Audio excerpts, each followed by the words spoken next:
الحمد لله نحمده ونستعينه ونستغفره ونؤمن به ونتوكل عليه ونعوذ بالله من شرور أنفسنا ومن سيئات أعمالنا من يهده الله فلا مضل له ومن يضلله فلا هادي له وأشهد أن لا إله إلا الله وحده لا شريك له وأشهد أن سيدنا ونبينا ومولانا محمدا عبده ورسوله صلى الله تعالى عليه وعلى آله وأصحابه وبارك وسلم تسليما كثيرا اما بعد. بزرگان محترم اور برادران عزیز، اللہ تبارک و تعالیٰ کے فضل و کرم سے رمضان کی مبارک ساعتیں اللہ تبارک و تعالیٰ نے میسر فرما رکھی ہیں، جس پر جتنا شکر ادا کیا جائے کم ہے. تقریباً آدھا رمضان گزر چکا اور اب آدھا باقی ہے. فکر اس کی چاہیے کہ اللہ تبارک و تعالی اس مہینے کی رحمتوں اور برکتوں سے فیضیاب ہونے کی توفیق عطا فرمائے، کیونکہ حدیث میں اس شخص کو بڑا نامراد کہا گیا ہے جس پر پورا رمضان گزر جائے اور اپنے گناہوں کی مغفرت نہ کرا سکے. اللہ بچائے، اس کو رسول کریم صلی اللہ علیہ وسلم نے بددعا کے لفظ استعمال کیے اس کے لیے، اور حضرت جبریل امین علیہ السلام نے اس پر آمین بھی کہی. تو یہ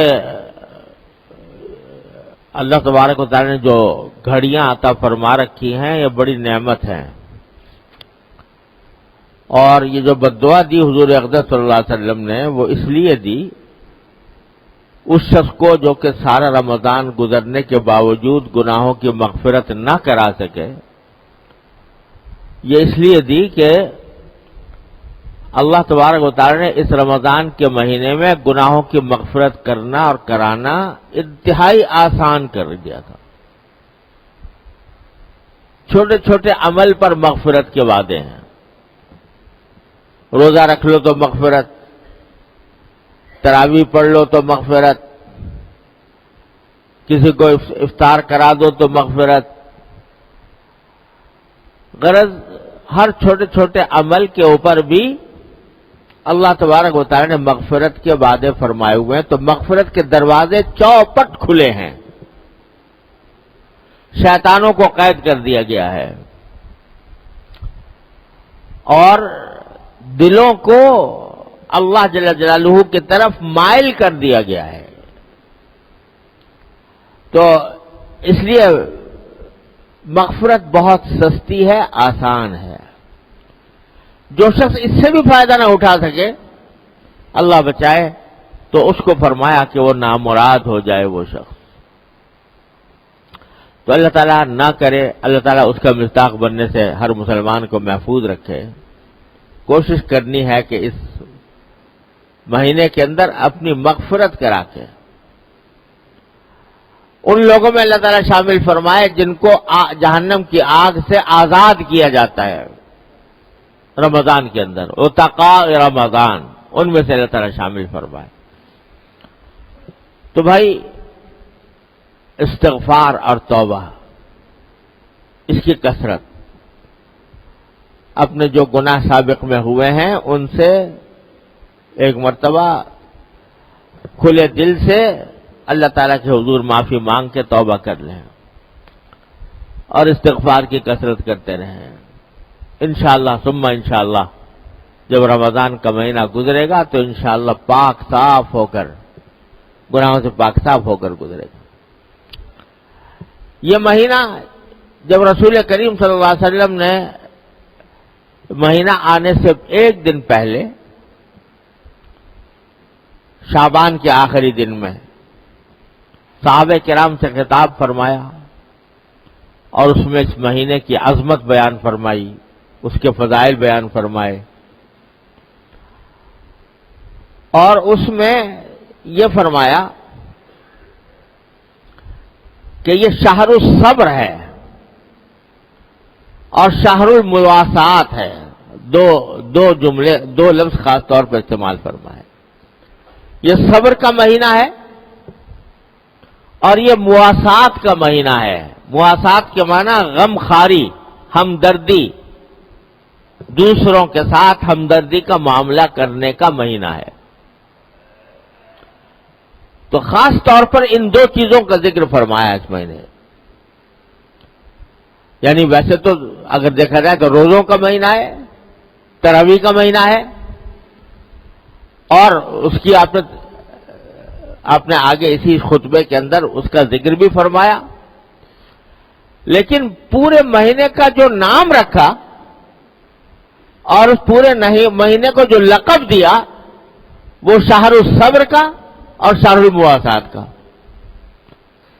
کہ یہ مہینہ صبر کا ہے اور مواسات کا مہینہ ہے۔ صبر کا مہینہ ہونے کے معنی کیا ہے؟ صبر کا مہینہ ہونے کے معنی یہ ہے کہ یہ مہینہ اس غرض کے لیے ہے کہ بندہ اپنے نفس کی تربیت کرے اس بات کے اوپر کہ جس ناجائز کام کا دل چاہ رہا ہو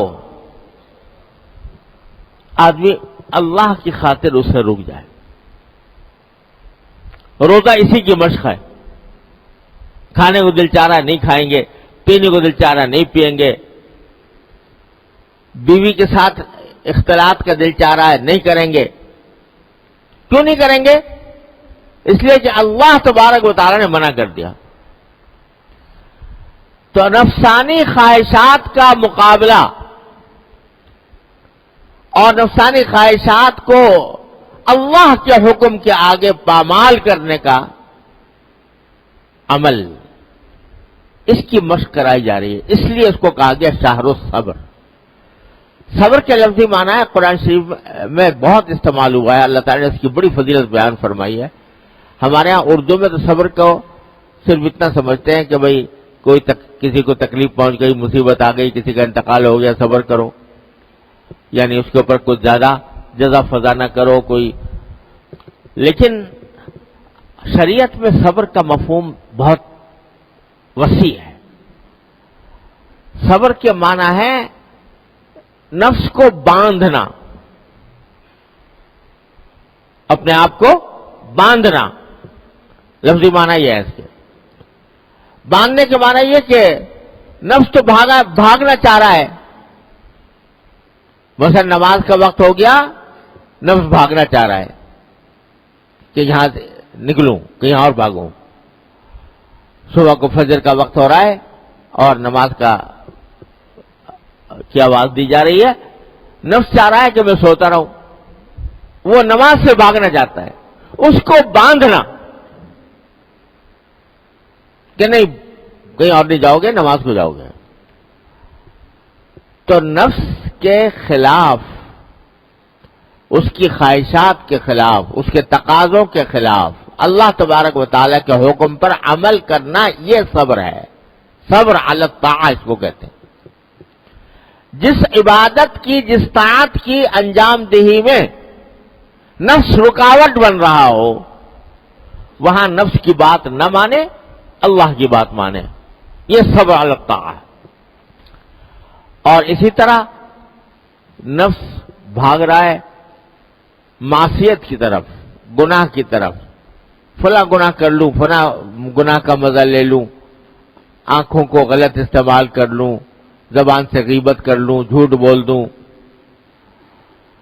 رشوت لے لوں۔ یہ دماغ پہ شیطان اور نفس جو ہے وہ گناہ کی طرف لے جا رہے ہیں۔ تو اس نفس کو باندھنا کہ نہیں نہیں تجھے اس معصیت کی طرف نہیں جانے دوں گا، یہ صبر علی المعصیہ۔ تو نفس کو باندھنے کا ساری تربیت رمضان میں یہی کی جا رہی ہے کہ اللہ کے حکم کو ماننے کی عادت ڈالو، نفسانی خواہشات کے پیچھے چلنے کی نہیں، اللہ کے حکم کو ماننے کی عادت ڈالو۔ اس لیے فرمایا شہر الصبر۔ تو بھائی کھانا پینا چھوڑ دے آدمی روزے میں، اور گناہ نہ چھوڑے، رشوت کھانا نہ چھوڑے، چوری کرنا نہ چھوڑے، غیبت کرنا نہ چھوڑے، جھوٹ بولنا نہ چھوڑے، تو کیا ہوا بھائی؟ وہ صبر کا جو مہینہ تھا اس کا تم نے فائدہ تو اٹھایا نہیں، صرف کھانا پینا ہی چھوڑ دیا، اور جو پہلے سے گناہ کے کام تھے وہ چھوڑے نہیں۔ تو اللہ بچائے، صبر کا وہ فائدہ حاصل نہ ہوا، روزے کا وہ فائدہ حاصل نہ ہوا کہ جس کو قرآن نے کہا تھا لعلکم تتقون۔ تو نبی کریم سرور دو عالم صلی اللہ علیہ وسلم فرما رہے ہیں کہ یہ مہینہ صبر کا مہینہ ہے، صبر کا مہینہ ہے، لہذا عادت ڈالو اس بات کی کہ نفس جن گناہوں کی طرف مجھے لے جانا چاہ رہا ہے میں اس کی مخالفت کر کے، اس کے خواہشات کو پامال کر کے اللہ کا حکم مانوں گا۔ یہ ہوا معنی شہر الصبر کے۔ اور دوسرے فرمایا شہر المواسات، یہ ایک دوسرے کی غمخواری کا مہینہ ہے، ایک دوسرے کی ہمدردی کا مہینہ ہے۔ یوں تو شریعت نے ہر حال میں ہی حکم دیا ہے غمخواری کا، دوسروں کے درد کو محسوس کرو، دوسروں کی ضرورتوں کو محسوس کرو، دوسروں کے کام آؤ، دوسروں کے ساتھ اچھا برتاؤ کرو، ساری شریعت بھری ہوئی ہے کام سے۔ لیکن اس خاص رمضان المبارک کے مہینے میں اس کو کہہ دیا کہ یہ مہینہ ہی غمخواری کا ہے، یعنی وہ جو ہم نے تمہیں حکم دیا ہے عام حالات میں کہ دوسروں کے ساتھ اچھا برتاؤ کرو، اس کے کام آؤ، ان کی خدمت کرو، ان کے دکھ درد میں شریک ہو، ان کے ساتھ ہمدردی کا برتاؤ کرو، اس کی مشق کرو اس رمضان کے مہینے میں۔ مشق یہ کرو کہ اس میں زیادہ سے زیادہ دوسروں کی ہمدردی کے کام کرو، اور لڑائی جھگڑے سے بچو۔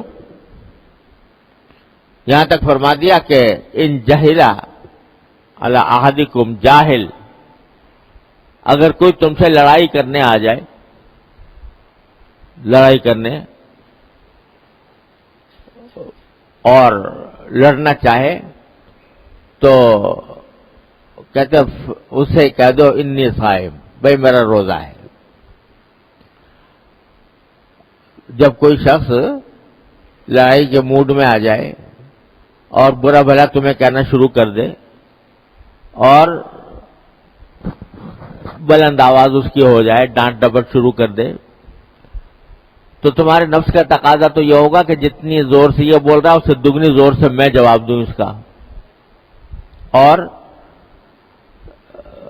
جس ترارے میں یہ آیا ہوا ہے تو میں بھی اتنے ہی ترارے میں آ کے اس کو اینٹ کا جواب پتھر سے دوں۔ لیکن سرکار دو عالم صلی اللہ علیہ وسلم فرماتے ہیں نہیں، یہی تو موقع ہے تمہارے امتحان کا کہ کیا تم بھی اسی طرح جہالت کا معاملہ کر کے تم بھی اسے ویسی لڑائی پہ اتر آؤ گے؟ کہا فرمایا نہیں، آج تمہارا امتحان ہے، اور عادت اس کی ڈالنی ہے کہ اگر کوئی لڑنے آ بھی گیا ہے تو کہہ دو انی صائم، میرا روزہ ہے بھائی، میں زیادہ بات نہیں کرنا چاہتا۔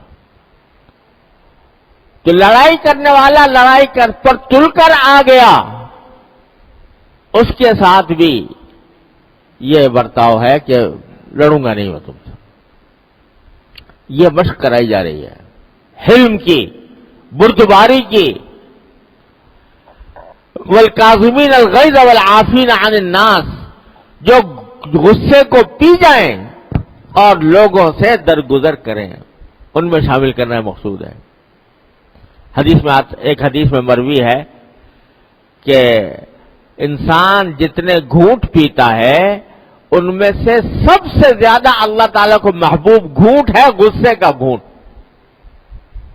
غصہ آ رہا تھا، دل چاہ رہا تھا میں اس کا منہ نوچ لوں، لیکن غصے کو پی گئے اللہ کی خاطر۔ حدیث میں رسول کریم صلی اللہ علیہ وسلم نے پوچھا، حدیث میں آتا ہے کہ صحابہ کرام سے پوچھا بہادر کون ہوتا ہے بھائی؟ تو لوگوں نے جواب دیا بہادر وہ ہوتا ہے کہ جو کسی سے لڑائی ہو تو پچھاڑ دے دوسرے کو۔ فرمایا کہ نہیں، بہادر وہ ہے کہ جب غصہ آئے تو غصے پر قابو پا لے، وہ ہے بہادر۔ پچھاڑنے والا بہادر نہیں ہے۔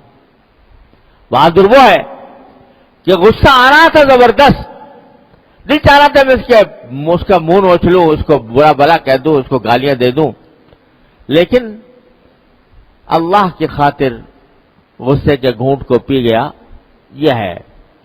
یہ مقصود ہے۔ تو دوسروں کے لیے راحت کا سامان بنو، تکلیف کا سامان بننے سے بچو، اپنی ذات سے کسی کو تکلیف نہ پہنچے۔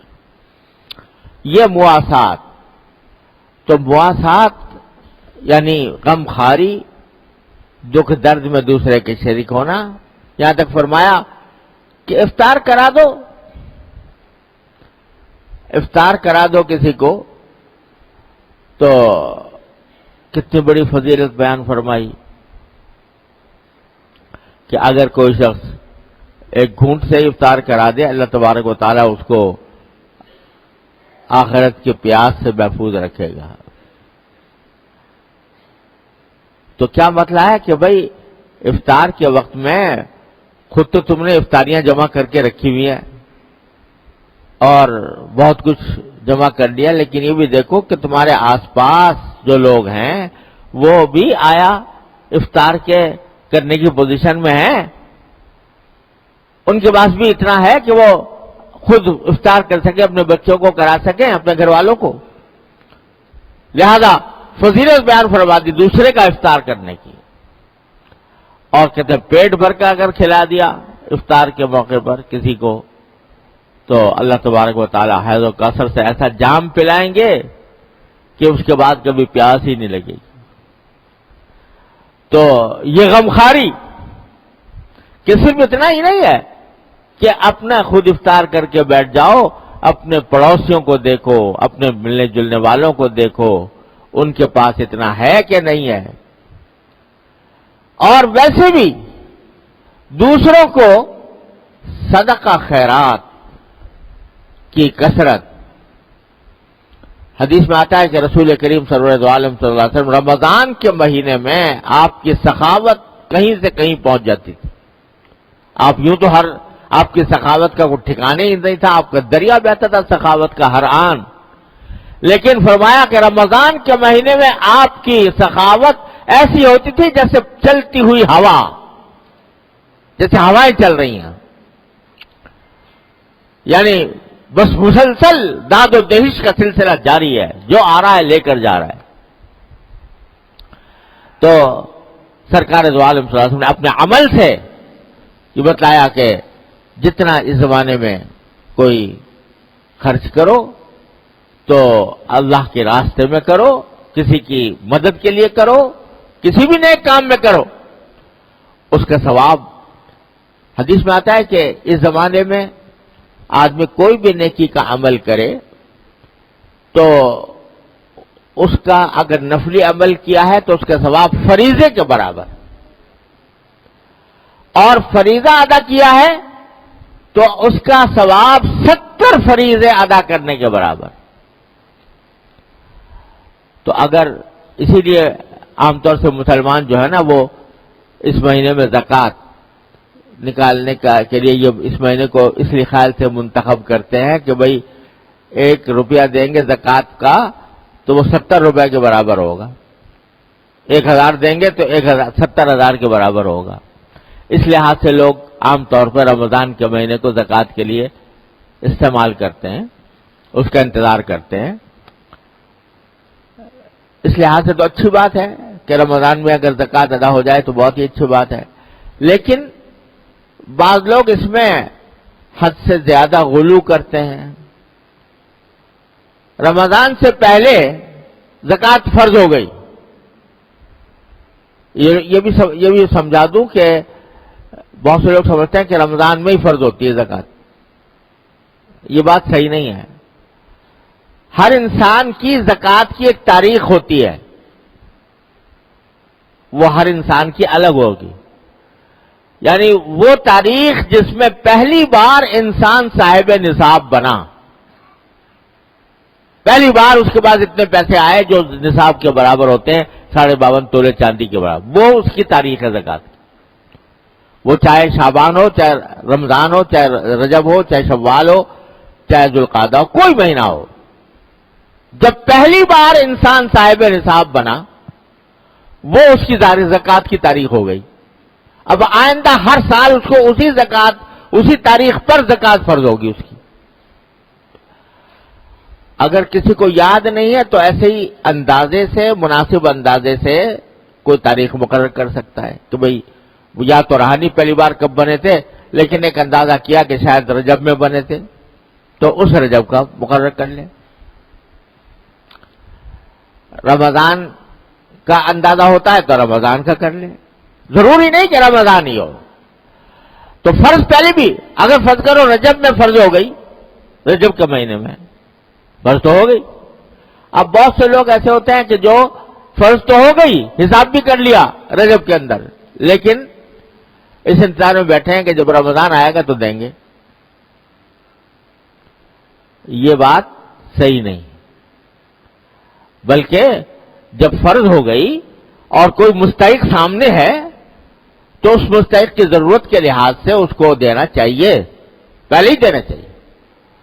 اس انتظار میں بیٹھا کہ چونکہ 70 گنا ثواب ملے گا رمضان میں، لہذا بیچارے گا اگر 2 مہینے بھوکا رہے کوئی آدمی تو کوئی مذائقہ نہیں. یہ بڑی غلط بات ہے. اگر جتنی زیادہ ضرورت کے وقت میں آپ زکوٰۃ ادا کریں گے کسی کی ضرورت پورا کرنے کے لیے، اتنا ہی اجر و ثواب انشاءاللہ ملے گا. اس کے لیے رمضان کا انتظار کرنے کی ضرورت نہیں. ضرورت کے اوپر دار و مدار ہے. ہاں زیادہ زکوٰۃ ہے تو کچھ وسعت دیتی، کچھ رمضان کے لیے رکھ لی، کوئی حرج نہیں. تو بھائی رمضان کے اندر زکوٰۃ اگر کسی کے ذمہ فرض ہے تو اس زمانے میں اب تک ادا نہیں کی تو رمضان کے مہینے میں ادا کرنے کی کوشش کرے، انشاءاللہ 70 گنا ثواب ملے گا. اور واقعہ یہ ہے کہ الحمدللہ ہمارے معاشرے میں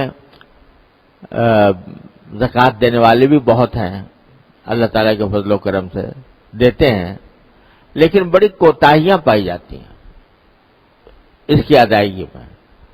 حساب کتاب نہیں رکھتے لوگ، حساب لگانا بھی نہیں آتا کس طرح حساب لگایا جائے زکوٰۃ کا. تو اس کا نتیجہ یہ کہ کمی بیشی ہو جاتی ہے. کمی ہو جاتی، بیشی ہو جائے تو کوئی بات نہیں، لیکن کمی ہو جاتی ہے اور اس کے اوپر زکوٰۃ کے نہ دینے کا. تو اس لیے اس کے مسائل بھی معلوم کرنے چاہیے. ہر مسلمان کے ذمہ فرض عین ہے کہ وہ زکوٰۃ کے مسائل کو سمجھے. میرے بڑے بھائی حضرت مولانا مفتی محمد رفیع صاحب دامت برکاتہم کا ایک چھوٹا سا رسالہ ہے احکام زکوٰۃ کے نام سے.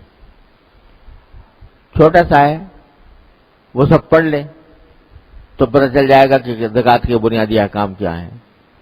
ہمارے یہاں مرکز الاقتصاد جو ہمارے ہاں قائم ہے، سینٹر آف اسلامک اکنامکس، اس کی طرف سے ہم نے ایک ہینڈ بل چھاپا ہوا ہے جس میں طریقہ لکھا ہے کہ زکوٰۃ کا حساب کیسے کیا جائے.